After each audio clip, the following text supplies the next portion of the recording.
The top 5 benefits of being a polyglot. So this video is probably going to be a bit different to some of the other ones. I'm basically just going to outline the benefits and advantages of being a polyglot. So yeah, it's pretty straightforward. I'd just like to say, first of all, why I'm proud of you. So this video is not meant to be like a... It's obviously, I'm going to try and keep it entertaining. I think it is entertaining if you like learning about this stuff, but it's not designed to have all these, things that are going to basically fry your attention span. I think my intention with this video is to teach you and try and encourage you to learn languages and to hopefully become a polyglot if you want to see it through that far. But yeah, I am proud that you've deliberately clicked on a video trying to understand a bit more about languages, whether or not you're a language learner already and you want to know whether you should go the extra mile, in which case this video is for you, or you just want to, you're going to start language learning and you want to know some of the advantages of learning languages and the advantages of learning polyglot level languages. So yeah, I am proud of you for clicking on this video. If you are investing in your own education, most people just look at absolute garbage on YouTube and stuff. So yeah, it is good that you've clicked on this. With that said, I will get into the benefits of being a polyglot now. So just to be clear from the get-go, just because there are different definitions of what a polyglot is, obviously it's someone very proficient at languages, very good with languages, understands them. Generally, a minimum of 4. Fluency, or like near fluency in 4 languages, is what makes someone a polyglot. That's the absolute minimum. Some people say 5, some people say like 7. I think that's a little bit too high, 7, but yeah, somewhere in that range. So yeah, we're not going to put an exact number on it, but just someone who's proficient in many languages. Yeah, that's basically what we're going to call a polyglot. The way this video is going to work is I've got the top 5 benefits. I'm going to explain each one on a slide and then talk about a few other things as well. So yeah, those who, there are unlimited number of reasons why you should at least learn a second language, basically. This video is more specific than that. It's going to be talking about why you should become a polyglot, which is basically someone who can speak X amount of languages like we just discussed. So the 5 major reasons I think you should get to this level, or at least learn another language or a few languages, is 1, lifestyle. So opportunities, finances, and overall life quality improve. Intellectual, cultural, psychological, and the future, which requires more of an explanation than I can give in that. So yeah, we'll talk about those 5 reasons.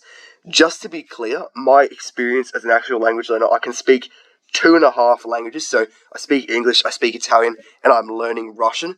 However, I do have a good basic knowledge of a lot of common languages, and by that, I don't mean I can say hello and goodbye. I mean, I understand how, any random example, I understand in Romanian how gender works, how words, how the article attaches to the end of words, all that kind of stuff, which is more than basic. I understand, like, not fully complicated, but I do understand the grammar of a lot of basic languages. Like, when I say basic, I mean commons like French, Spanish.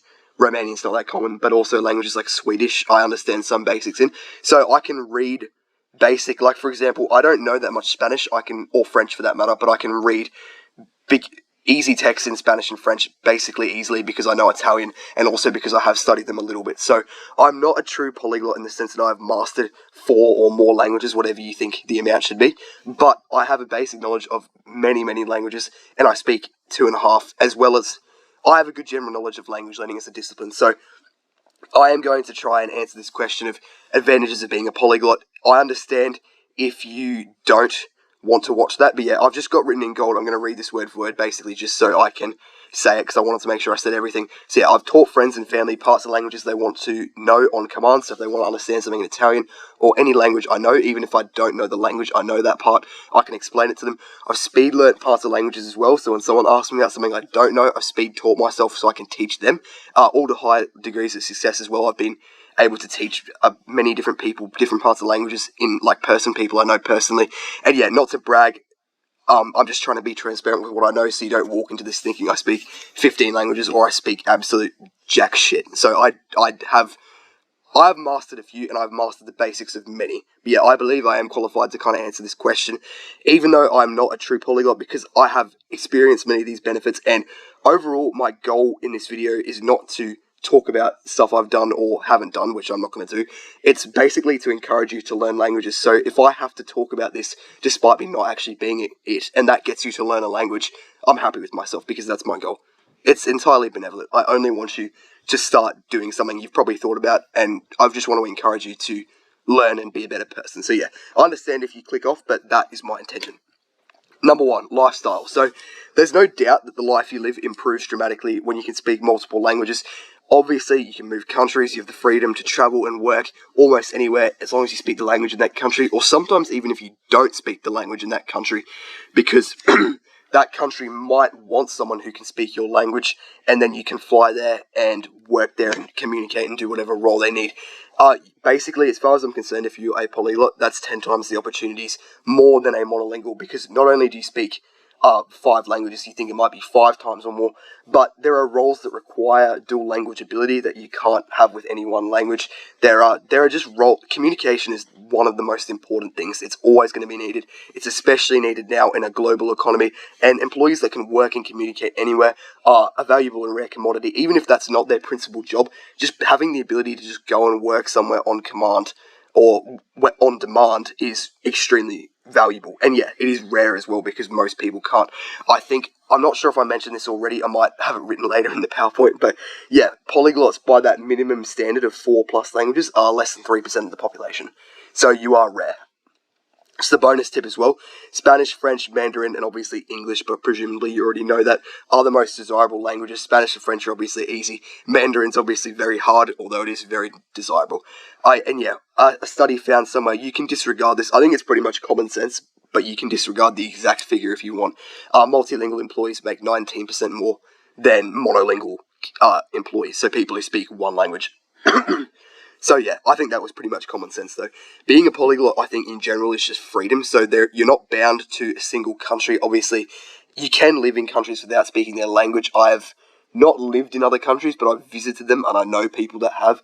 It's interesting. I don't know if you've ever seen Border Patrol, but when people who don't speak English get pulled up on stuff, they're screwed. And you might think, oh, well, I'm not going to break any laws, and that's true, but also, if you're going to a country that doesn't, even if you get pulled up on something that you didn't actually do, it's hard to explain that, like, you didn't do it. It's just hard to communicate in general. It makes life more challenging. Anyone who's worked with customers who don't speak English, obviously this isn't to be rude to them, but you know it's challenging because there's just a huge communication issue. So yeah, you don't ideally want to live in a country where you can't speak the language. Anyone that goes, oh, that's completely fine, there's no different, you're wrong. I don't understand why you would say that, and you clearly haven't lived in that country. Sorry if that offends some people, but yeah, you're missing out on so much if you don't actually learn the language. Being a polyglot gives you that freedom. You don't have to learn it before you go, and even if you did need to, you could learn it quickly. So yeah, also opportunities don't give you a heads up to train for them, like, hey, you need to know this language in 2 years. They just show up like that, and someone will take it, so you need to be prepared. And a polyglot is a reputation as much as a skill. So if people know you speak that many languages, that is respect right there. There is no one who could have, I speak 8 languages on a resume, and they know that person to be telling the truth, and they're not respected. That's massive respect. Sorry. I'm still recovering from being a little bit sick. But yeah, opportunities do present themselves to these kinds of people who cultivate respect, and polyglots are respected. That is obvious. That is probably the longest slide it takes to explain, but we're cruising through. So, 2, intellectual. Multilingualism carries a whole host of intellectual buffs. This is common sense, everyone knows this, but I just want to explain what advantages you get from knowing multiple languages. So, it's been proven it enhances literacy skills, which is your reading and writing. It's interesting, I'll just say side note, just something I've seen a lot of people, because I read a lot, right? I've always read a lot. One of the reasons I learnt Italian, for example, so I could read Harry Potter in Italian, because I thought the front covers looked cool. I've already got a photo, I'll check another one up. But basically, seeing other people read, and this sounds arrogant, but seeing other people read really slowly, stumble over words, make tons of spelling mistakes, this obviously not just dyslexic people, this is just people in general. It kind of, I think, in my opinion, it's as a result of people not reading and writing as much. Everyone's typing with autocorrect, and then they're on TikTok otherwise. So I think that is probably the reason why a lot of people, like 70%, are not very good. And like some people have said, oh, you don't even know English. English speakers don't know English, which is definitely true in my opinion. So knowing another language does enhance your literacy skills, which I think is definitely needed because a lot of people are quite poor at them. So yeah, it also improves memory and brain function. This has all been proven, by the way. It hones critical thinking and problem-solving skills, and generally improves intellectual performance overall. I will include the websites I read and studies and stuff in the description if I remember to. So yeah, if you want to check those out, go for it. Multilingual students as well generally exceed their counterparts academically. That's also fairly common sense. It also, I just want you to make your own life easier. So you should live with every advantage you can. If you can do something that makes you smarter, sharper, shrewder, you should do it, basically. There's no reason to go through life and not give yourself every advantage you can. Take the weight off your own feet and make yourself a smarter person, basically. I've noticed I've just become a much more intelligent person in every regard after learning those languages, and more than just life experience. Like, it has made me definitely a more intelligent person. So yeah, one major impact of learning a language as well is focus. I think this is one of the most underrated things because it's one of the most important, if not the most important with learning. It's going to get its own video. I've read a book about it called Deep Work, which is also getting its own video. So yeah, I think it's important. Basically, being able to focus on something, on information, is the single greatest tool to learning. If you wanted to know what the best thing you can do to learn a language better, focus. Literally 100% focus is something that will get you very far, and it's also something most people don't have. So you might think you can focus, but I know for sure that some of you are doing work, you get up a minute later to go to the toilet, step back down, get up a minute later, walk around, think about stuff, you'll talk out loud, you'll check your phone, you'll go bring your water bottle in, then you'll put it back in the fridge because you change your mind. You're just constantly thinking about other things. You literally can't focus. But I would probably say I'm at 90+% focused now, because I will literally sit down. I might even have to film myself when I can be bothered getting a proper camera working, because I think you would be surprised watching me work. I will literally get out of bed, because I usually get up early. That's not really that important. I will sit down and I'll literally just work, like for half an hour. If I'm writing something out, if I need to make one of these, for example, or whatever, I'll literally just work without touching anything. And I think that is a skill. And I think, yeah, I might actually make that video where I show you literally in the life how I do that. So yeah, focus is extremely important. Honing the mental skills by being a polyglot, or at least a language learner, gives you, those skills that you hone will make you a much smarter person overall. So yeah, I apologise if my voice is a bit hard to listen to. I am still recovering from being really, really sick. I had to take a day off yesterday. So yeah, number 3, cultural. The ability to travel and embrace different cultures is so underrated. I think this isn't obviously political, but I think a lot of politicians would be very, very good at their, or much better at their jobs if they had literally experienced tons of different countries. I just happen to think that. I think there are many problems in society, and I think the solutions to a fair few of them at least already exist. They're just in different places. Like, you can go to different places that don't have your problem and kind of figure out why they don't have your problem. And also in different times. I think, in my personal opinion, with the school system, for example, there's a word called anthropology, which you may not have heard of. It means the study of human beings, basically. And I think it is the most disrespected word in the education system, because most people don't know what it is. So I think after 3,000 years of human history, we should learn about how people work and all that stuff, but it's not a subject. It's not taught properly at school. So, yeah, I think there are so many things in both history and just geography around the world that we don't know about that are not, they're not common knowledge because people don't understand different languages. They don't travel. Obviously, those things are connected. So yeah, I do think every nation and every place becomes a better place when people are capable of experiencing the rest of the world. Obviously, this happens best through learning languages, and you don't need to know every language, but if you know a few, you could travel, experience different parts, and it will overall be good for you. Just a bonus actionable step as well. If you've never ever been on a proper holiday, you know if this is you, don't lie. I'm not talking about going, if you live in Brisbane like me, I'm not talking about going to Townsville. That doesn't count. Obviously that's cool. But yeah, if you live in Brisbane, I would say minimum, like, Perth doesn't even count. Hobart counts. If you don't live in Australia, I'm sorry. You probably have bugger all idea about where these places are. But yeah, if you've never planned an international holiday or anything like that, you should. Even if you don't go on it right now, I want you to do that as an actionable step. Start planning it. Serious plans. Look up how I can do this. Focus on it. Write some stuff down, because eventually you're going to have to do this. And I do want you to commit to this eventually. I'm not going to ask you to go to the airport right as you watch this video. But yeah, I think you should start planning it. Otherwise, you're never going to do it. So yeah, you need to do this after watching this video if you've never gone. I personally have been to 7 countries, I think. Australia, where I live. New Caledonia, which is, I believe, a territory of France. I'm not 100% sure. I'm going to count it as another country. Vanuatu, Hong Kong in China, Singapore, Vietnam, and Thailand. Those are the 7 countries I've been to.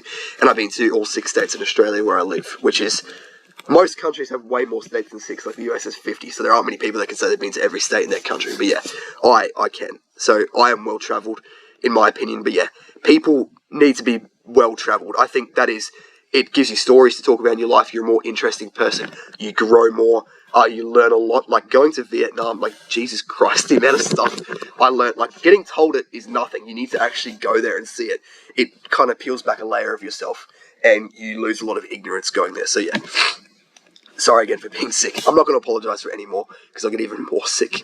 But yeah, number 4, psychological. So what I mean by this is kind of, it's almost how you view yourself, like a mental health kind of thing. Not really, you'll see. So you have done the impossible, in quotation marks that I haven't put around the word, impossible. You have learnt so many languages. You are in less than 3% of the population. You're probably in less than 1%, the top 1%. And yeah, you're at that top level. You've done something extraordinary. You've done something most people won't claim to do. Fewer people will claim to do, and they won't actually go through with it. And then the tiny, tiny amount of people that actually even learn one, you're still beating them, basically. You're beating the people that learn a second language and stop there because of how many you've learnt. So this is good because you've done something extraordinary. You've kept your word, and the psychological benefits for this are untold. So you're no longer the person who sets goals and skips them. You don't say you're going to do something and not do it. And this is apparent in all parts of your life, not just language learning. That's something I think people don't understand. The skills you get in language learning are not just for language learning.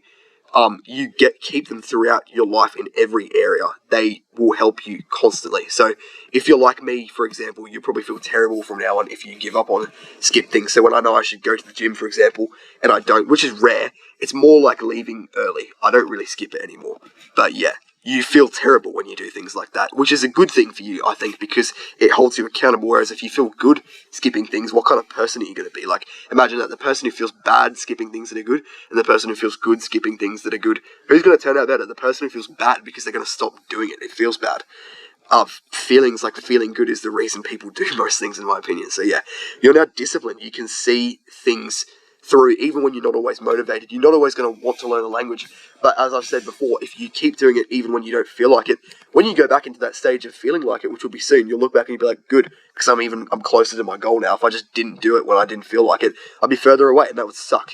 You're doing stuff to help future you, so don't stop helping future you just because current you doesn't feel like it. Current you is not important. You're learning these languages to help you in the future. You're self-accountable, so you recognize the perks that come with taking responsibility over your life. Again, all of these things are for everything in your life. They're not just for language learning. So being self-accountable means that you hold yourself accountable. You're responsible for the decisions you make. You get to fully enjoy your the things that you've earned, because you know you've worked hard and you've earned them, and anything bad that happens, anything that you're not good at, you take responsibility for. You're also a rare commodity, an extremely, extremely rare commodity. So what you've done, as I said before, puts you in the top % of people. I don't think you realise that. You can walk past a crowd of thousands of people, and only maybe not even many of them, because this is an international statistic, not like a country like Australia where almost everyone's monolingual. How many people are going to have done what you've done? No one. You can look on your own a crowd of thousands of people in the face and say, I have done something none of you have, most likely. Potentially some of them, but you can literally look at them and say, none of you have done what I have, because you've done something that makes you that rare. And that feeling is so good. I'm not at that level with languages I've mastered, but I am at that level. I guess if you could add together the parts of languages I know, they probably can be considered whole languages, like just total stuff I know. So yeah, you can look at people, and not in an egotistical way, but you can just be proud of yourself. Like, I've tried so hard. Like, I've done all this stuff that no one thinks is possible, really. That, things people think are impossible before they actually achieve them, because it's just, you just wouldn't think you can do it. And that is really good for your self-confidence and self-worth and mental health, in my opinion. I'm so proud of myself that I've gone through, not even just with language learning, with other things as well, but with languages, I'm proud of myself because I'm not from my family doesn't speak any other language ever. I had to force myself to do it. There was no reason at all compelling me to. I didn't have to move there. I just did it. And then I looked back after, I remember trying to read an Italian book, and I couldn't read anything when I was just starting out. And then I go back and I absolutely smash it. I can tear through it. And it's like, how did I not know how to do that? It just feels weird, because it's like, now I can read it easily, but I couldn't before. It's just so weird. And then sometimes when you talk to someone and there's someone near you who doesn't speak Italian, for example, it's just weird. Like it's almost a weird good feeling, because it's like I can understand this perfectly and you can't. Like I've never felt this before. Anyone who's learnt a language and they're in a family who doesn't speak any other language knows what this. It's kind of like a weird good feeling. It's like, wow, I can say stuff and you've no idea what I'm saying. That probably sounds really stupid, but it is the best feeling if you're like me and you're from a family that doesn't speak any other language, because you've never done anything like that before by definition. So yeah, I think you should treat yourself. You do deserve this kind of mental health psychological reward. And then finally, I'm just getting a drink of water. Sorry, I'm not going to say I'm unwell one more time, I promise. Occupationally, the present is ephemeral, so what that means is it won't last very long. The future is both mysterious and it's ineluctable, which means, if I can remember, because it was my word of the day, very hard to resist. So it's inevitable. And yeah, technological advancements. What I mean by occupationally is to do with how technological advancements compound. So basically, the more new stuff we invent, the quicker we can invent even more stuff. So it took thousands of years for people to get technology that can do stuff like in the Industrial Revolution, and then from there we developed more and more smarter technology until now we have phones and the internet and all that stuff, and then now on the internet you can get basically anything you want. So in a very short amount of time, 30 years, look at all the stuff we've invented compared to 200,000 years of human history where we've got nothing like that. So the more we progress technologically, the quicker we can get to that next thing. And that will keep going to the point of obsolescence, basically, will become more common. So the quicker we can invent things, the quicker we no longer need things. Like Netflix has destroyed video stores. I remember there was a video store in my house when I was young. It doesn't exist anymore, because who would go out and rent a video when you have bloody Netflix? Like, there is no reason to. No one's American Psycho, I need to return some videotaping anymore, because there's just no point. Trying to think of other things that have become obsolete. I guess... Damn, I'm having a mind blank. Sorry, I'm sick as well. Shut up. But yeah, obsolescence will become more common. It will continue to. There's already jobs that are predicted to become obsolete. So jobs like accounting, where AI can easily rope learn and just do everything in a second. It can do it all for you. And similar style jobs to that. That's one example. So you might be thinking, how does this top half of the page has got nothing to do with language learning? This is kind of how it relates to language learning. So the fact that things will become obsolete quickly basically means that people who are in jobs that become obsolete will have to learn new things, right? You follow me so far? If you're in a field that becomes obsolete, you'll need to learn new skills so you can keep having a job. That probably makes sense to you. The way that connects to language learning is because to learn new skills, you need to be good at learning things quickly. And the most successful people will be able to learn really difficult things quickly. So, obviously, with progressing obsolescence, it will get to a point where it's very, very common for people just to have an obsolete career through their life because of how fast technology is progressing. It'll be very common. It won't be like, oh, that's unfortunate. It'll be, yeah, that happens. So the most successful people will be able to learn the most desirable skills. The most desirable skills will be new, very new, so there'll be no one really to teach you. You will have to teach yourself and figure stuff out. They'll be really rare, obviously, because they're new and because they're difficult to obtain. They're hard to do with the newest technological stuff. So you can't magically become good at learning things. It's something you should get into your head. You can't say, oh, I'll learn it when I need to. You need to be good at it now so that when it actually happens, you'll be ready. As I said before, opportunities don't give you a heads up. Opportunities are snatched up instantly. And this is where language learning comes in. Becoming a polyglot means you're that person who is fantastic at learning things. You've already built tenacity, studiousness, memory, retention, focus, confidence, and ambition and success. These things will help you become that person who can learn things quickly. So this will give you the ultimate advantage in the future, in my opinion. At least there's one path to it. Obviously, this isn't entirely about languages. It's just about becoming that person who is able to learn things really quickly. So people like this will thrive, people who can master hard and complicated skills really quickly, and many of them will be polyglots. Like, you just know that. Think about the most intelligent people in the world who can learn things quickly. How many of them don't know multiple languages? Like, obviously, there are plenty of them who do only know one language, but do you think 3% of them are polyglots? No, way more than that. There are more of them that can speak tons of different languages and they can do tons of different things. They're what's called polymaths. Basically, a polymath, Polymath, is someone who has mastered many different fields like Leonardo da Vinci in history. And if you want a fictional answer, Batman. That's what a polymath is. And yeah, polymaths are generally polyglots. They can speak multiple languages. That's just the thing they can do. It's not uncommon. So yeah, kind of a bit of a different one, but yeah, that's basically it. I might actually make a video on this because I guess it's opinionated, but yeah, that's my opinion. I just wanted to show you as well my humble beginnings as a language learner. So if you see on the left, that is kind of a sideways picture of the first ever language kind of notebook I had. So I wrote to draw a big flag and all that stuff. And then I wrote a little paragraph, just randomly waffling. If you can speak Italian, this is not how I write now. That was just, I wrote a random waffle paragraph with basic Italian I knew when I started. Just that I taught myself. Like, I probably had the notebook like 2 weeks after I started, or maybe, I don't even know. But yeah, in the middle picture, you got some phrases I wrote down. By the way, if any of this is wrong, I promise you I now know better. This is just stuff I wrote as a beginner. So yeah, I just want to show you everyone starts somewhere.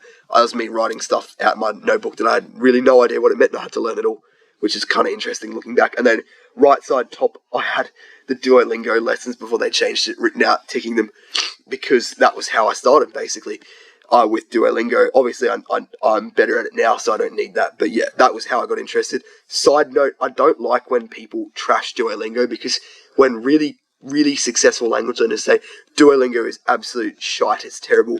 Like 500 people just clicked off and now they're never going to learn a language. So although it is bad, I think the starting place is never going to be perfect.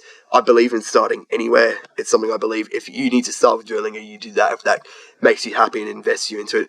Obviously, it is not the best way, but it's fine if that is potentially the best way for you to start, because any other way you'll quit. So you do need that. So yeah, I'm not in favor of trashing things that do make the world a better place. Plenty of people have started learning languages and become polyglots because they started on Duolingo, like me, for example. So yeah. And then bottom right, you've got top profile of all of my notebooks now of languages I know some basics in. I don't really know that much about Portuguese. That's probably why it doesn't have a flag on it. But yeah, I have written stuff in all of them. And especially the Italian one, it's full. The Russian one is very much stuffed. And the rest of them have bits in them. So yeah, that's just some stuff I have. So yeah, just to summarise, I've got the flag of the world because I just felt like putting it there because I've done a lot of other flags. Apparently that's the unofficial flag of the world. Being a polyglot is more than being able to speak many languages. To become a polyglot, you have to be intelligent, disciplined, resourceful, and ambitious, which is the reason why they are respected and envied around the world. So just a question to the comment section. I appreciate everyone watching this after this video, if you could go down and comment this, just so it's just cool to see what everyone thinks. If you had to speak 5 languages, and only 5, including your native language, I will say, which 5 would they be? So yeah, that's the comment basically. So mine, I think, would be English. Obviously is my native language. I would probably take Mandarin just because it is so important, and then I'd probably take Russian and Italian because I think they're so cool. And last language, Arabic, I guess. If I could only speak 5, they're not my 5 favourite languages, but if I could only speak 5, I would take them. Which is kind of scary because I've already almost learnt 3, and I know a little bit of Arabic and I don't know any Mandarin. So yeah, that is scary because I'm actually close to that limit I've set. So yeah, if you want to become a polyglot as well, I will say at my website, Head of State Language Learning, there'll be a link in the description. It is my personal website for language education. It's completely free. There's no sign up. You have access to all the languages on there. It's currently under development, so you can't completely use it, but I'd appreciate if you click the link and had a look around on the website. I've put a lot of effort into it. So yeah, a bit of a longer video. I hope you enjoyed. I'd really appreciate it if you could like and subscribe. It makes me feel better all the time I invest to help you guys for free. So yeah, I appreciate that. Thank you and have a good one.